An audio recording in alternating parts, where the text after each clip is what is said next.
Les troubles alimentaires existent depuis longtemps et affectent bien des gens. J'avais envie qu'on s'informe davantage sur ce sujet, mais surtout, je me questionne si la surexposition du corps et l'idéalisation de celui-ci dans les médias sociaux peut contribuer à augmenter les troubles alimentaires. C'est ce que nous allons découvrir.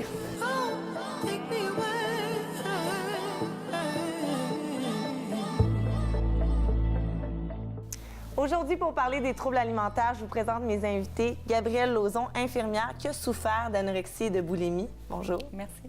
Myriam Baudin, qui est étudiante en psychologie.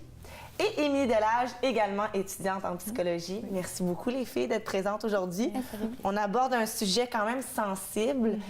D'entrée de jeu, qu'est-ce qu'un trouble alimentaire, Émilie?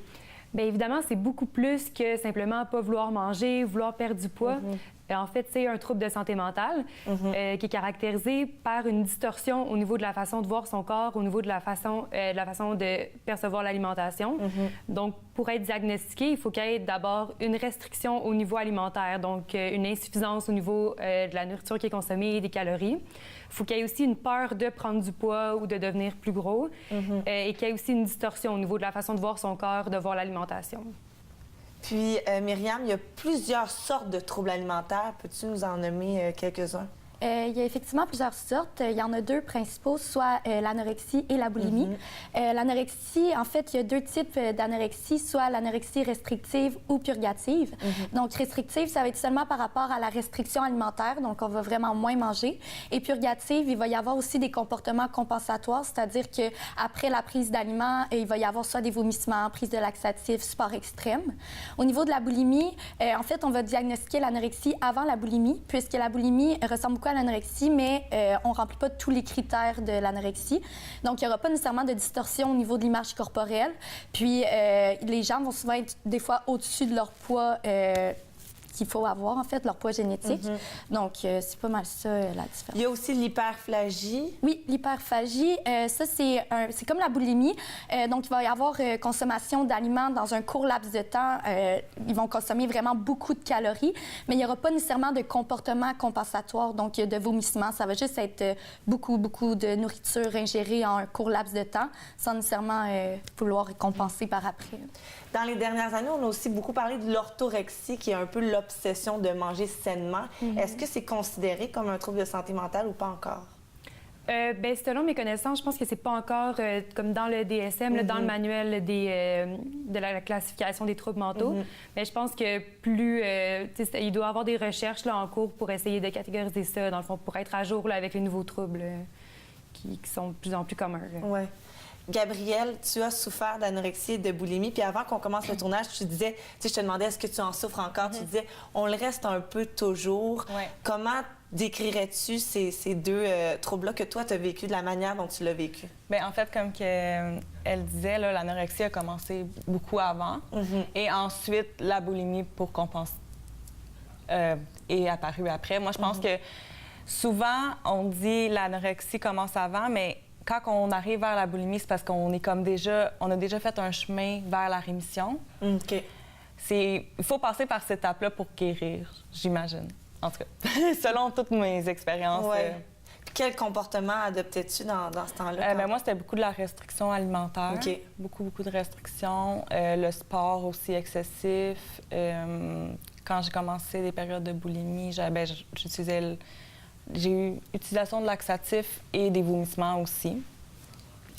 Ça a commencé à quel âge, tout ça? Bien, à peu près vers 13-14 ans, mais c'est dur à dire parce que ça a vraiment commencé insidieusement, comme des petits comportements, puis ça s'est développé d'année en année. Fait que, je dirais à peu près 13-14 ans, mais c'était pas comme un trouble alimentaire à ce moment-là, vraiment défini. Là.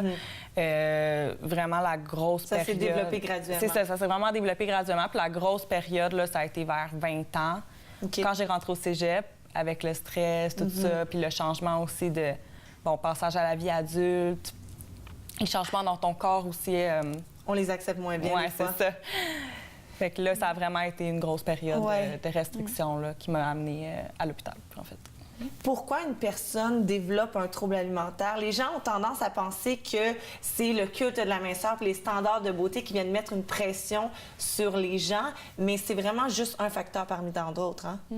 Moi, je dirais qu'il y a vraiment beaucoup de facteurs. Il y en a beaucoup au niveau génétique. On sait qu'il y a 70 en fait, de génétique dans les troubles alimentaires. Donc, ça fait une plus forte prévalence chez les gens qui en ont dans leur famille. Aussi, au niveau des gens qui vont avoir plus tendance à se comparer, à tenir compte des standards sociaux, à tenir compte aussi beaucoup de l'apparence. Les jeunes filles, surtout, ont un grand profil de perfectionniste, de tout le temps vouloir aller vers le meilleur, de devenir meilleur, d'être plus belle, d'être plus si. Donc, je pense que ça, c'est des gros facteurs. Puis aussi, quand on perd le contrôle dans notre vie, comme elle vient de dire, tu sais, souvent, vers 13 ans, tu sais, là, on commence à prendre conscience que les autres ont un regard sur nous, qu'on commence à avoir des formes, c'est différent. Puis au niveau aussi, il y a 2 pics, donc un à 13 ans, puis un à 18 ans. Donc, au niveau à 18 ans, ça va être plus au niveau des standards de la socialisation, au niveau de la prise de contrôle dans notre vie, parce que là, on devient indépendant de nos parents, ce qu'on n'a pas toujours été non plus.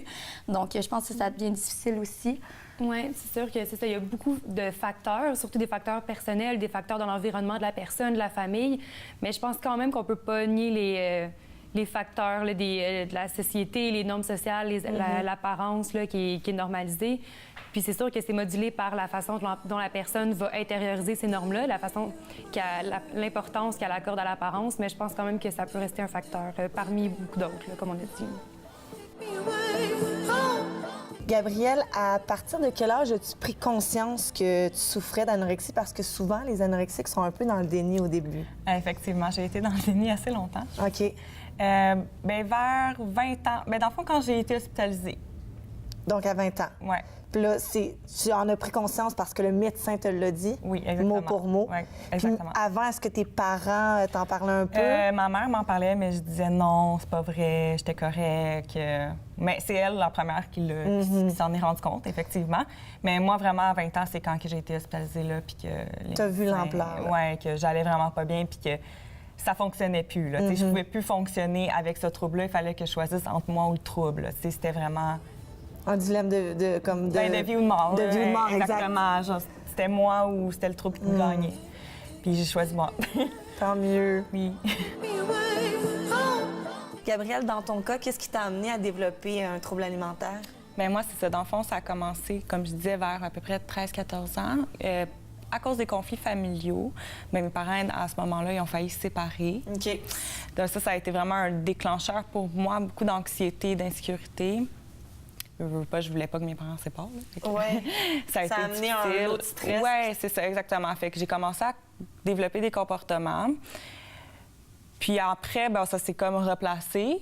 Puis vers, c'est ça, 18 ans, 19 ans, quand j'ai commencé, bien, je commençais le cégep. Là aussi, j'ai eu un autre pic, dans le fond, que je pourrais dire peut-être plus à cause du passage à la vie adulte, des responsabilités, prendre ses responsabilités, puis être dépendant des parents. C'était un peu un besoin de contrôle? Ah oui. Oui. Oui. Oui, parce que je sentais que j'avais plus vraiment le contrôle dans ma situation, donc j'avais vraiment besoin de ça pour me grinder aussi, puis me remettre sur terre, dans un sens. Je peux dire que mon trouble alimentaire m'a servi aussi comme une bouée, un peu. OK. Donc, c'est pas juste négatif. Un trouble alimentaire, souvent, on pense que c'est juste du négatif, mais c'est un mécanisme de défense aussi que les gens utilisent. Ouais. Au Canada, une fille sur 3 âgée de 12 à 18 ans va développer ou va souffrir d'un trouble alimentaire. C'est quand même beaucoup. Et souvent, les troubles alimentaires toucheraient plus les femmes. Pourquoi?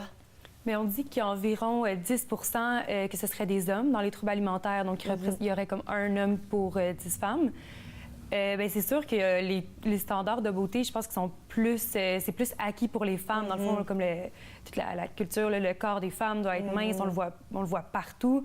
Donc, je pense qu'il y a aussi ça aussi, que les normes sociales sont plus présentes pour les femmes. Mais pour les hommes, il y a quand même des normes sociales aussi. Puis on peut en parler plus tard, là, la bigorexie qui commence aussi, là, un nouveau trouble alimentaire qui touche plus les hommes. Là, dans le fond, c'est le culte du corps musclé. Oui, donc ça toucherait plus les hommes. Là, ça commence... Puis Myriam t'a dit tantôt que les femmes, on avait tendance à être plus perfectionnistes. Ça pourrait être une des raisons aussi. Je pense que c'est une des raisons. Puis je pense aussi que lorsqu'on tombe dans l'adolescence, nos changements au niveau du corps sont plus flagrants que les hommes. Tu sais, je pense que c'est plus difficile peut-être d'accueillir un nouveau corps. Des fois, puis on sait aussi que la puberté commence de plus en plus jeune. Puis si, admettons, tu es une petite fille de 6e année qui, elle, a déjà ses règles, puis elle a déjà ses formes de femme, puis elle se compare à ses amis, en fait, qui ont des corps plus symétriques, moins courbes, puis tout ça, ça peut être comme un facteur précipitant, je pense. Puis aussi, c'est ça, je pense que aussi les normes de beauté sont plus intenses. C'est la puberté influence de façon différente pour le corps des filles et des garçons. Par exemple, les garçons, c'est plus la poussée de croissance, donc ils deviennent grands, ils deviennent un corps plus d'homme, donc c'est bien vu.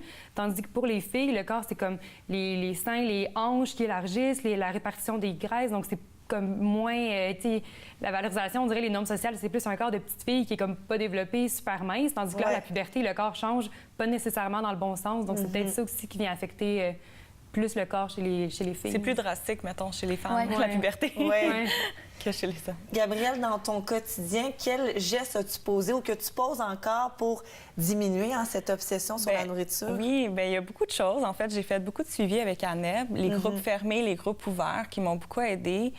Chez moi, j'ai pas de balance. Je me pèse pas. Ça, c'est non. Aussi, j'essaie le moins possible, c'est sûr, de regarder les calories. Bon, c'est sûr que c'est dur des fois, mais on essaye. Puis tu disais que pendant un certain temps, tu avais arrêté complètement le gym. Oui, bien, en fait, dès que je recommençais, je voyais le sport comme une compensation et non comme un plaisir. Je voyais le sport qui alimentait, c'est une obsession qui alimentait mon trouble. Donc, j'ai vraiment arrêté le sport, bien, le gym en tant que tel, pas nécessairement le sport. Là. Tu sais, je faisais encore du vélo, des petites affaires que j'aime. Mais vraiment, le gym, je l'ai vraiment banni pendant 3 ans. Maintenant, j'y retourne, ça va bien. Je me sens pas coupable quand j'y vais pas, puis je vais vraiment pour le plaisir. Tu changes ta perception face au gym. Oui, il faut carrément changer, parce qu'on a vraiment des distorsions cognitives. Donc, il faut vraiment changer sa façon de penser puis sa façon de... C'est dur parce que c'est sur long terme, là. C'est sûr, ça se fait pas du jour au lendemain, là. Mais il faut avoir un regard plus sain sur l'activité que tu veux faire puis que ça soit bon pour toi et non néfaste. Mais oui, sinon, le yoga aussi m'a beaucoup aidé, la méditation. Ça te permet de conscience, oui. Mais c'est aussi se remettre sur le moment présent. Puis, tu sais, toute l'anxiété, les inquiétudes qu'on peut avoir, bien, quand on se met sur le moment présent... On les oublie un peu. On les oublie. Bien, c'est ça, parce qu'on pense vraiment à ce qui se passe là, puis pas le reste. Émilie, est-ce que dans les dernières années, il y a eu une augmentation des troubles alimentaires chez les hommes? Bien, je pense qu'on peut dire oui. Il y a surtout une nouvelle tendance au niveau des troubles alimentaires chez principalement les hommes, et c'est la bigorexie, qu'on peut appeler aussi la dysmorphie musculaire. En fait, c'est les hommes qui veulent avoir un corps qui est très musclé. C'est ce qui est valorisé, par exemple, sur les réseaux sociaux. Là, dans le fond, on fait qu'un corps musclé. Et ça se voit surtout par des comportements comme aller au gym de façon excessive, bien manger, faire attention à son alimentation.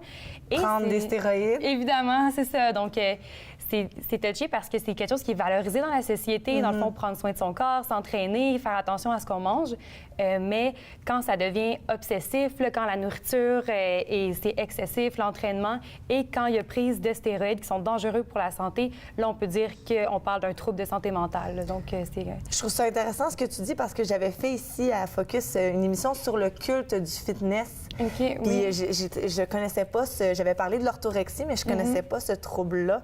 Mais c'est pas encore diagnostiqué comme un trouble tel quel. Non, c'est ça, pas encore. Donc, c'est pour ça que c'est difficile d'évaluer la prévalence de ce trouble-là, vu que c'est pas encore un trouble officiel. Mais je pense que ça s'en vient de plus en plus là, avec le culte du fitness, là, justement. Puis du corps, Exactement. effectivement. Il semblerait que le taux de rechute pour la boulimie soit de 30 à 60 Myriam, Émilie, pourquoi ça semble si difficile de se libérer complètement de cette obsession de la nourriture et de la minceur?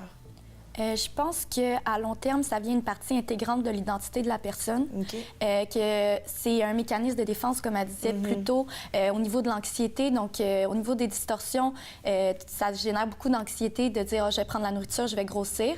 Puis là, on arrête, on se restreint alimentairement, ça diminue notre anxiété, puis ça renforce beaucoup les comportements. Puis je pense que les pensées, ça devient vraiment ancré dans la personne. Donc, c'est vraiment difficile de s'en distancer. Puis aussi que, en fait, l'anorexie ou la boulimie, c'est des symptômes qui sont égo-distones. Donc, qui vont en lien avec l'objectif de la personne. Que c'est ça, comme, mettons, moi, je veux devenir mince, je fais des choses pour devenir mince, puis là, je réussis à avoir l'objectif que je voulais.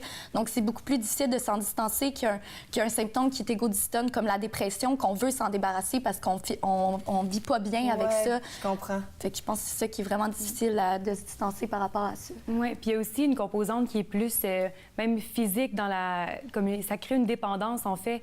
Au début, quand on arrête de s'alimenter, le corps est comme en mode survie. Donc, le cerveau est comme une hyperactivité dans le corps. La personne va se sentir comme un gros high parce que le corps est vraiment comme... Il veut trouver de la nourriture. Donc, juste ça crée comme une sorte de dépendance là, dans le cerveau. Ouais. Puis après ça, c'est sûr qu'il y a une chute parce qu'il n'y a pas d'énergie, parce qu'il n'y a pas d'alimentation. Bien, il y a une insuffisance alimentaire. Là. Mais tout ça, ça crée comme une espèce de dépendance là, au sentiment de faim, puis aussi là, plus psychologiquement au sentiment de contrôle là, qui est sur la vie. Puis j'ai l'impression, puis ça, c'est vraiment juste moi, surtout avec mon expérience. Moi, j'ai eu pendant 2 mois plus jeune des comportements boulimiques. Puis la minute que ma mère a réalisé que je me faisais vomir, elle a dit « Faut t'arrêter ça tout de suite, là, c'est démesuré. » Puis après, très vite, j'ai commencé à donner des cours de Zumba. Puis moi, c'est une manière qui m'a permis de plus être obsessive sur mon poids parce que je dépensais tellement de calories. Puis j'ai l'impression que parce que j'ai su arrêter rapidement ces comportements-là, que peut-être ça n'a pas dégénéré aussi loin. Est-ce que ça se peut? Que ça soit un des facteurs? Plus tu gardes le comportement longtemps, plus il est difficile à enlever? Bien, moi, je pense que oui, là, comme Myriam disait tantôt, à un certain moment, ça fait partie de l'identité de la personne. Donc, surtout quand ça commence tôt, les gens, ils vont comme s'approprier cette caractéristique-là de dire, par exemple, moi, je suis anorexique. Donc, ça crée une espèce de réconfort parce qu'on sait à quoi on s'identifie. Surtout chez les jeunes, par exemple, quand il y a les changements d'école ou la puberté, on sait comme plus trop à quoi se rattacher. Tandis que là, en se disant, moi, j'ai ce trouble-là qui me caractérise, bien, c'est dur de s'en débarrasser parce que s'ils perdent ça, comme ils perdent une partie d'eux-mêmes aussi. Donc, peut-être que si on arrête avant que ça se rende là, avant que ça dégénère, que ça devienne vraiment une partie intégrante de l'identité, oui. Donc, ça peut aider, là, d'après moi. Gabrielle, toi, dans ton cas, tu l'as mentionné un peu tantôt, tu t'es rendue jusqu'à l'hôpital. Oui. Les troubles alimentaires peuvent vraiment engendrer de graves conséquences physiques. Gabrielle, dans ton cas, qu'est-ce qui est arrivé? Bien, premièrement, c'est sûr qu'à un moment donné, le cerveau, bien, tu fais une dépression, carrément. Donc,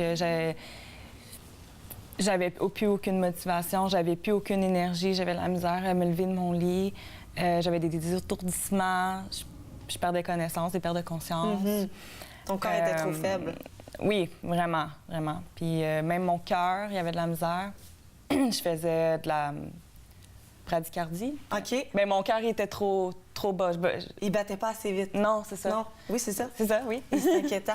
Est-ce qu'il y a d'autres conséquences physiques? Bien, il y en a plusieurs. Ouais. Là, dans le fond, la perte de poids, il peut y avoir aussi l'arrêt des menstruations là, chez les filles. Oui, c'est j'ai eu aussi. Il y a avoir toujours froid, parce que le corps n'est pas assez alimenté, attraper plein de maladies. Ça respire un peu tout ce qu'elle a dit aussi. Là, ça dépend vraiment des personnes. Aussi, au niveau, au niveau de l'anorexie, il y a la perte des cheveux. Puis, qu'est-ce que j'ai trouvé ironique quand même, c'est le fait que c'est le symptôme chez les anorexiques qui va être le plus remarqué parce que ils sont souvent dans le déni. C'est pas quelque chose pour eux qui est alarmant, puis que pour les autres, c'est grave, mais pour eux, c'est pas vraiment grave. Puis là, justement, ça, tu sais, au niveau de l'apparence, c'est vraiment difficile. Puis au niveau de la boulimie, tu sais, tout ce qui est trouble digestif, au niveau des dents, les mailles des dents, ça peut être vraiment comme difficile. Fait que je pense que c'est des conséquences qui peuvent rester à long terme. Puis aussi au niveau du métabolisme, le ralentissement du métabolisme avec les régimes, puis tout ça, c'est quelque chose qui peut rester dans la personne.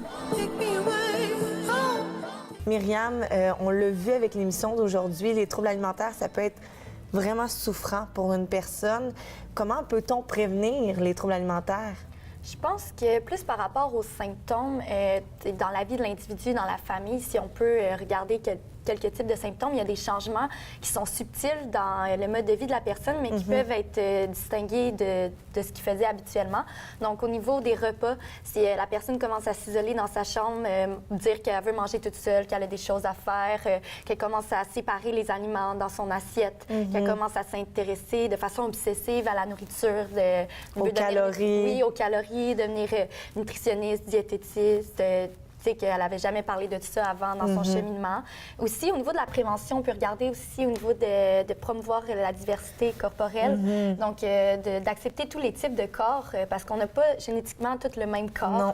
Puis je pense qu'on prône un style de corps en particulier, mais de dire que c'est acceptable puis que c'est aussi joli d'avoir un corps avec plus de courbes qu'un corps qui est plus symétrique, disons. On le voit ça de plus en plus, je trouve. Ça, c'est quand même positif. Oui, c'est ça exactement. Je trouve Il y a des campagnes publicitaires comme Dove, je pense American Eagle sur leur site web. Aérie, exactement. Que tu vois, moi, ça m'avait frappé quand j'étais rentrée dans leur magasin. Les filles en sous-vêtements, il y en avait qui avaient plus de forme, d'autres qui étaient plus petites, d'autres qui étaient... C'était vraiment diversifié.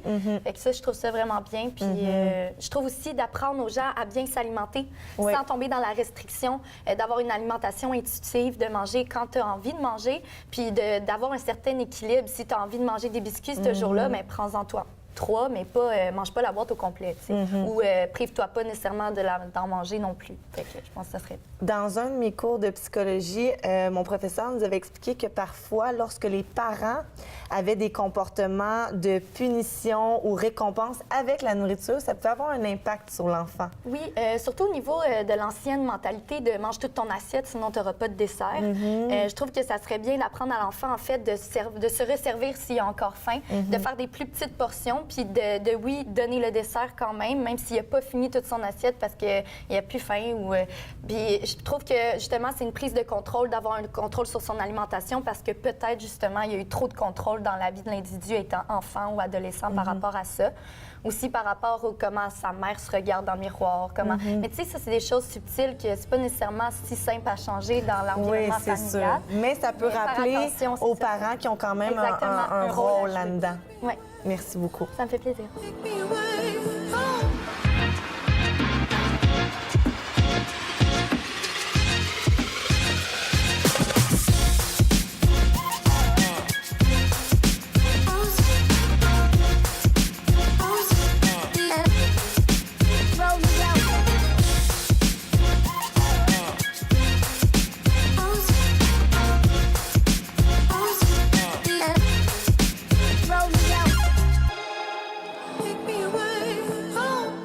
Le culte de la minceur est un des facteurs qui peut amener une personne à développer un trouble alimentaire.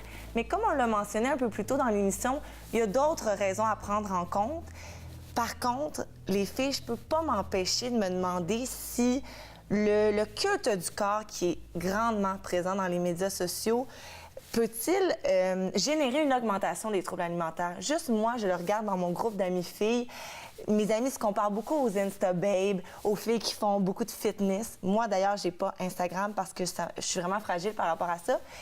Puis, je me dis, veux pas, ça amène les filles, en tout cas, je dis les filles parce que c'est mes amies filles, mais ça amène les gens à porter une attention plus excessive sur leur corps, veux pas, non? Je pense que oui. Je pense que en fait la comparaison est plus accessible qu'auparavant. Je pense que on a beaucoup plus justement d'images auxquelles se comparer. Les médias ont toujours été présents, mais là c'est vraiment hyper intense. Puis on sait aussi que les troubles alimentaires ils apparaissent de plus en plus jeunes. Je sais pas si on peut faire un lien avec ça. Le fait que aussi les jeunes ils vont avoir des Facebook à 12-13 ans, des Instagram aussi à 12-13 ans. Aussi il y a beaucoup de gens qui gagnent leur vie avec ça. Les Instabag, comme tu parlais, les influenceurs, exactement, c'est rendu comme une grosse mode. C'est sûr que c'est un idéal que plusieurs personnes essayent d'atteindre. Puis en étant adolescent, en sachant qu'on est beaucoup plus influençable qu'en étant adulte ou peu importe, puis qu'on peut se comparer à ce type d'image-là, bien, je pense que oui, ça peut amener, en lien avec tous les autres facteurs, ça peut amener peut-être à une augmentation de ce trouble. Comme tu dis, ils peuvent peut-être faire le lien. Influenceur mince, moi je veux être influenceur donc je dois être mince. Ils peuvent faire des liens erronés de même aussi. Oui, bien c'est vrai. Avant, c'était mettons les mannequins et tout dans les médias. qu'on voyait les publicités et tout. Mais c'était plus des gens tu sais, qui étaient loin, c'était des vedettes à Hollywood. Tu sais, les mannequins, on se disait, ils font juste ça, ils sont payés pour faire ça. Tandis que là, les influenceurs, c'est proche de nous. C'est des gens comme nous qui deviennent très populaires. Puis je pense que c'est super valorisé aussi être influenceur dans la petite société. Donc, tu sais, on se dit, mon Dieu, les gens, tu sais, c'est des gens proches de nous qui sont capables d'avoir ce corps-là, puis en même temps de sortir, d'avoir plein d'amis. Fait que je pense que c'est aussi tout le mode de vie qui est vraiment adulé par la majorité des gens, surtout les jeunes. Fait que je pense que oui, là, ça amène une comparaison sur le corps, mais aussi sur toute la vie au complet. Là, Mais c'est que la minceur devient valorisée à ce moment-là, puis même des habitudes de vie et des habitudes alimentaires qui sont pas nécessairement saines sont valorisées comme étant saines. Comme qu'on parlait, les détox au jus, ces affaires-là, pendant une semaine, juste prendre des jus. Ils disent que c'est super bon pour la santé, mais c'est pas vraiment normal, tu sais, dans un sens, parce que moi, quand je faisais ça, j'étais pas en santé. Non. Puis, ils ça. peuvent reproduire, comme tu dis, ces comportements-là parce que ça devient tellement tendance sur Instagram, faire des détox ou faire des régimes. Je pense que aussi au début, l'anorexie, ça commence pas nécessairement tout le temps parce que la personne se trouve grosse. Tu sais, justement, je pense que ça peut commencer par des trucs comme ça. Puis on sait que la plupart des troubles alimentaires vont découler en fait d'un régime en particulier. Donc, je me dis, tu sais, souvent justement avec, on promouvoit beaucoup les régimes, l'alimentation saine. C'est sûr que c'est bien, mais de commencer ça, puis la restriction, tu sais, nécessairement, ça va amener le trouble alimentaire. Tu sais, juste boire des jus, c'est sûr que nécessairement, tu vas avoir faim. Tu vas avoir des comportements le soir, tu vas te restreindre toute la journée, puis là, le soir, tu vas avoir super faim, tu vas manger. Le lendemain, tu vas te sentir mal. Puis là, ça fait comme un cercle vicieux. Tu sais, ça s'instigue progressivement. Puis je pense que ça peut être dangereux. Dans ton cas, Gabrielle, est-ce que tu as rencontré une nutritionniste? Oui, plusieurs fois. Ouais. Est-ce que ça t'a aidé? Oui, beaucoup. Oui, je le conseille. Bien, c'est sûr, c'est un des cheminements pour les troubles alimentaires. C'est sûr, c'est important. Mais il faut vraiment voir une nutritionniste spécialisée pour les troubles alimentaires. Il ne faut pas voir n'importe quel nutritionniste quand on a un trouble alimentaire parce que vraiment, elle va venir vraiment compléter puis dire, bon, les protéines, OK. Puis elle va comprendre aussi, vu que c'est vraiment difficile, qu'on est vraiment rigide. C'est ça, dans le fond, c'est beaucoup stoïque, les troubles alimentaires. Là. On a vraiment des habitudes, des rituels. C'est vraiment rigide. Fait que la nutritionniste, il faut qu'elle soit souple, il faut qu'elle comprenne qu'elle peut pas tout changer avec un nouveau plan. OK, tu vas faire ça, mettons, cette semaine, tu vas tout changer ton alimentation. Non. Que ça soit des petits changements graduels pour que ça se maintienne, sinon ça ne marchera pas. Ça va être un échec. Merci beaucoup, Gabrielle, de t'être ouverte à nous comme ça. Vraiment, ça prend du courage. Puis je suis persuadée que tu vas aider bien des gens.